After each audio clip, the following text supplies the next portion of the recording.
देखिए, जमाने के अनुसार कदम मिला के चलना पड़ेगा। हम डिजिटल सुविधाओं का लाभ ले रहे हैं और आज की दिल्ली की पहली वर्चुअल रैली कि मैं देख रहा था कि लाखों लोग इसको लाइव देख रहे थे और ये कई फोरम पे था, ट्विटर पे, फेसबुक पे, फिर अलग से वो वेबएक्स पे भी चल रहा था। और मैं समझता हूँ कि आज की पूरी वर्चुअल रैली में जो एक साल की उपलब्धियों के साथ साथ इस कोरोना संकट में कैसे बीजेपी का कार्यकर्ता दरवाजे दरवाजे लोगों को हेल्प के लिए हाथ बढ़ाए, ये बड़ा महत्वपूर्ण रहा। क्योंकि कहते हैं ना कि मन के जीते जीत है, मन के हारे हार। तो मैं देख रहा हूँ कई लोग हमारी इस कदम का वो विरोध भी कर रहे हैं। आम आदमी पार्टी के लोग विरोध कर रहे हैं। अरे भैया, हम सोशल डिस्टेंसिंग के साथ आज नहीं जनता के लिए दरवाजे पे रहेंगे तो हम कब रहेंगे? हम रहेंगे ही। हम थोड़ा रिस्क भी ले रहे हैं, बट हम इस संकट में जनता के साथ हैं और जितनी सेवा कर सकते हैं सरकार का बिना परवाह किए हम करेंगे।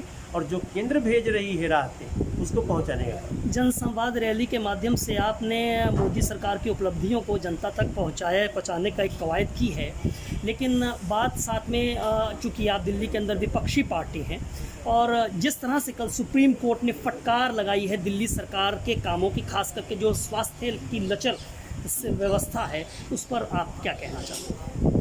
देखिए, दिल्ली की स्वास्थ्य व्यवस्था को अब केवल लचर नहीं कह सकते। अब तो सवाल ये उठने लगा है कि अरविंद केजरीवाल जी, आप इतनी बुरी तरह फेल हो चुके हैं कि अस्पतालों में जिनको आप बेड देने का अभी तक दावा किए थे, वो डेड बॉडी बेड्स के नीचे दाहिने बाएं सब गिर रही है। लोग मौत के लिए इंतज़ार कर रहे हैं। तो आपने तो बार बार कहा कि हम हेल्थ का बहुत बड़ा बजट का एक बहुत बड़ा हिस्सा हेल्थ के लिए तैयार कर रहे हैं।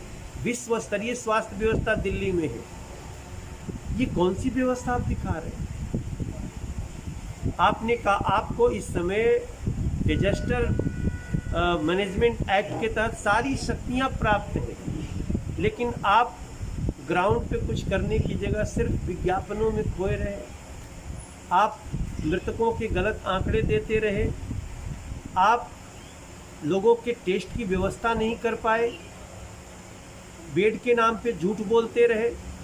तो ये सारी चीज़ों के आधार पे मुझे तो आज लगता है दिल्ली का हर व्यक्ति एक ही बात कह रहा है कि अरविंद केजरीवाल मस्ट रिजाइन। मनोज जी, एक तरफ तो मनीष सिसोदिया कहते हैं कि जुलाई तक 5.5 लाख का आंकड़ा पहुंच जाएगा, दूसरी तरफ सारी चीज़ें खोल दी गई हैं। ऐसे में आपको नहीं लगता कि लॉकडाउन को दोबारा से फिर से शुरू करना चाहिए ताकि व्यवस्था फिर से सही हो?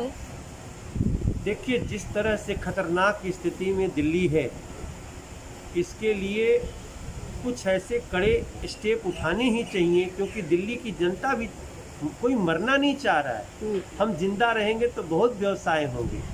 और जो दिल्ली की स्थिति है, 2137 केस एक दिन में, जबकि टेस्ट नहीं हो रहे हैं, तब it means situation is very serious. और अगर लॉकडाउन को फिर से भी दिल्ली में लागू करने की बात होती है तो मैं समझता हूँ वो एक वाइज स्टेप होगा। कल एक बैठक होने वाली है दिल्ली के मुख्यमंत्री, गृह मंत्री के साथ में, और जो है उसमें एलजी और केंद्रीय स्वास्थ्य मंत्री भी शामिल रहेंगे। आपकी तरफ से कुछ इस पर? नहीं, इसीलिए ये मीटिंग हो रही है कि दिल्ली की परिस्थितियों से लोग चिंतित हैं और ऐसी स्थिति में उन लोगों को दिल्ली के लिए कोई कदम उठाने की तैयारी हो रही है। दिल्ली को बचाना बहुत आवश्यक है।